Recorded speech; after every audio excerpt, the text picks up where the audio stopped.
রাধে রাধে। গতকাল rose day ছিল, তো রোজ ডে সেলিব্রেশন তো করতে হবে। বা সেলিব্রেশনের জন্য কে এসছে দেখুন, আমার গপু বাবা এসছে গোলাপ ফুল তুলতে তার রাধিকা রানীর জন্য। আমার ছাদ বাগানের এটি একটি মাত্র গোলাপ গাছ, হাজারি গোলাপ লাগিয়েছি সদ্য, এখনও মোটামুটি ফুল দিচ্ছে। তো বাইরে থেকে কেন কিনবো, ঘরে যখন গোলাপ গাছ আছে এই দিয়েই রোজ ডে সেলিব্রেশন করা হোক। আমার মেয়ে আমাকে মনে করে দিয়েছিল যে গতকাল রোজ ডে ছিল বলে। এই যে তোলা হয়ে গেছে আমার গপু রানীমা, আর আমি আর একটা এক্সট্রা তুলবো আমার মধুর জন্য। সে কেন খালি থাকে, তাকে আমি দেবো, রোজ ডে সেলিব্রেশন করবো তার সাথে। যাই হোক, এবার ফটোশ্যুটের পালা। গপু একটু ফটো তুলে নিয়েছিল, ফটোশ্যুট শেষ, এবার সন্ধেবেলার পালা। সন্ধেবেলায় জল খাওয়ার পর এবারে তো সেলিব্রেশন হবে। যাই হোক, দুজনকে আমি মুখোমুখি বসিয়ে দিলাম যাতে তারা একে অপরকে গোলাপটা দিতে পারে। তবে গোলাপ আমি রাধারানীর জন্য কিন্তু আনিনি, শুধু আমার গপুর জন্যই এনেছি, যাতে গপু আমার রানীমাকে দিতে পারে। তো এই হচ্ছে আমার ছোট্ট গপু আর ছোট্ট রানীমার রোজ ডে সেলিব্রেশন। আমি এইভাবে করিয়েছিলাম।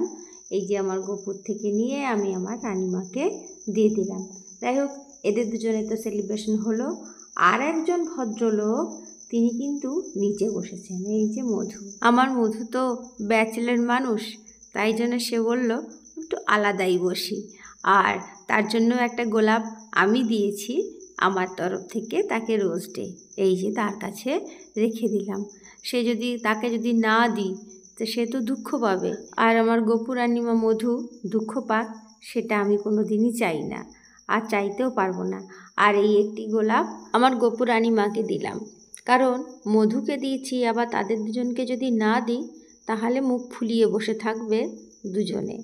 অনেক ব্যাপার আছে, এদের লীলা খেলাটা যারা সেবা করে তারাই বুঝতে পারে একমাত্র। কেমন লাগছে অবশ্যই কমেন্ট করে কিন্তু জানাবেন আমার এই ছোট্ট দুটো পুচকিকে। এবারে আসি গতকালের ভোগ সেবায়। তো গতকালের ভোগ সেবায় কিন্তু রাত্রে ছিল দুধ আর সুজির হালুয়া। আমার প্রত্যেকটা ভিডিওতে আপনারা হয়তো দেখতে পারবেন যে আমি একটু রাতের খাবারটা একটু পাল্টে পুল্টে দিই, কারণ ডেলি রুটি পরোটা বা ভাত আমি দিই না, এটা আমার পার্থক্য। আর আজকে ছিল ভৌমি একাদশী। তো একাদশীতে আমার গপু রানীমার সাজুগুজু হচ্ছে এটা। আর দুপুরের ভোগে ছিল সাবুর পায়েস আর সাথে ফল প্রসাদ। আর তার সাথে একটু শেয়ার করে দিলাম আজকের সন্ধ্যা আরতিটা, ভালো করে দর্শন করে নেবেন। আপনারা সবাই ভালো থাকুন, সুস্থ থাকুন, এই কামনাই আমি করি। রাধে রাধে আর শুভরাত্রি সবাইকে।